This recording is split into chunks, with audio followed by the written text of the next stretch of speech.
Morning friends, welcome back to Janya's kitchen.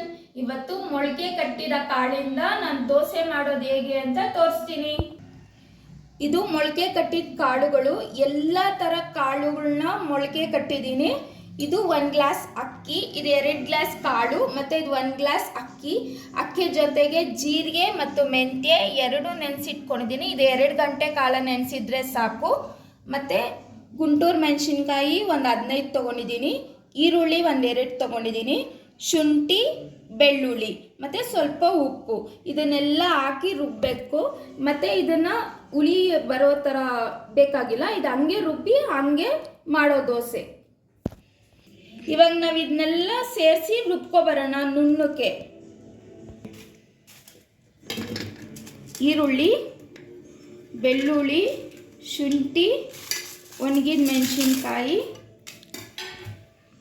ಸ್ವಲ್ಪ ಉಪ್ಪು ಹಾಕಿ ರುಬ್ಕೊಳ್ಳೋಣ.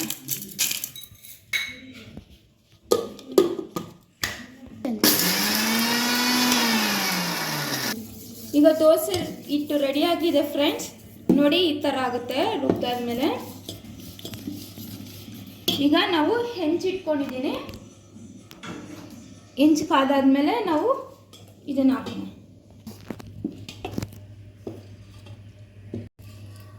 Friends, ಇದು ಸ್ವಲ್ಪ ಮಂದಕ್ಕೆ ಹಾಕೋಬೇಕು.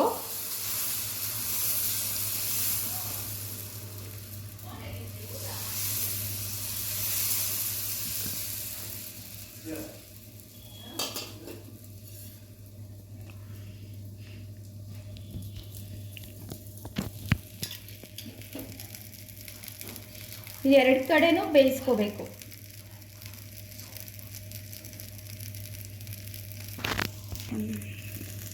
ಈಗ ತಿರ್ಗಿಸ್ಕೊಳ್ಳೋಣ ಫ್ರೆಂಡ್ಸ್.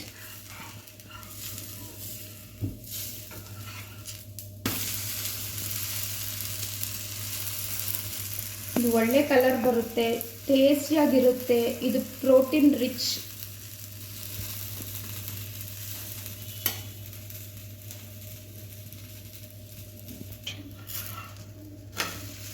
ಇದಾಗಿದೆ ಫ್ರೆಂಡ್ಸ್.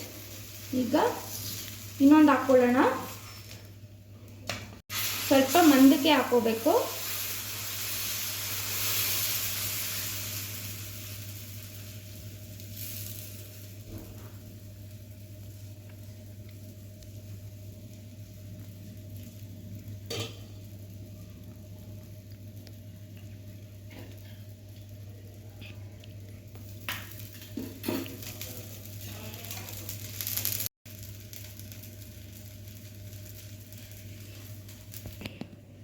ಈಗ ಇದು ದೋಸೆಗೆ ಸಾಂಬಾರು ತುಂಬ ಚೆನ್ನಾಗಿದೆ. ನೀವು ಮನೆಯಲ್ಲಿ ಟ್ರೈ ಮಾಡಿ ಟೇಸ್ಟ್ ಹೇಗಿದೆ ಅಂತ ನನಗೆ ಕಾಮೆಂಟ್ ಬಾಕ್ಸಲ್ಲಿ ತಿಳಿಸಿ. ಲೈಕ್ ಮಾಡಿ, ಶೇರ್ ಮಾಡಿ, ಸಬ್ಸ್ಕ್ರೈಬ್ ಮಾಡಿ ಫ್ರೆಂಡ್ಸ್. ಬಾಯ್.